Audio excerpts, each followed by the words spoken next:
Pan India star గా తిరుగులేని craze ని సాధించిన ప్రభాస్ కి ఇప్పుడు ఆ క్రేజే టెన్షన్ పెడుతోందా? ప్రతి ప్రాజెక్టుని బాహుబలితో పోల్చి చూసే కల్చర్ కి ప్రేక్షకులు అలవాటు పడ్డారా?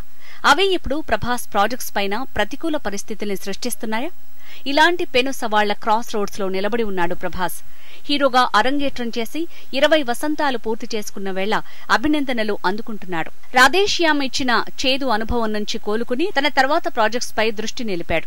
2023 సంక్రాంతికి వరల్డ్ వైడ్ గా రిలీజ్ కానుంది ఆదిపురుష్.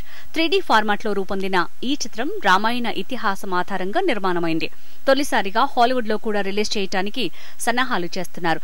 నెక్స్ట్ రిలీజ్ అయ్యే ప్రాజెక్టు సలార్. KGF 2తో 1400 కోట్ల కలెక్షన్స్ కొల్లగొట్టిన డైరెక్టర్ ప్రశాంత్ నీల్ సలార్ ని తెరకెక్కిస్తున్నాడు. లార్జర్ దాన్ లైఫ్ మూవీగా ఈ చిత్రాన్ని విశ్లేషకులు పేర్కొంటున్నారు. 2023 సమ్మర్ లో రిలీజ్ చేయాలని ప్రయత్నిస్తున్నారు. కానీ భారీ అంచనాల్ని రీచ్ కావాలనే టెన్షన్ కి లోనవుతున్నారు ప్రభాస్, ప్రశాంత్ నీల్. దాంతో కంటెంట్ క్వాలిటీలకు ప్రాధాన్యతనిస్తూ చిత్రీకరణకు ఎక్కువ సమయం తీసుకుంటున్నారని టాక్. ఈ నేపథ్యంలో 2023 సమ్మర్ లో రిలీజ్ కి సాధ్యం కాదని 2024 సంక్రాంతికి సలార్ సందడి చేయనున్నాడని తెలుస్తోంది.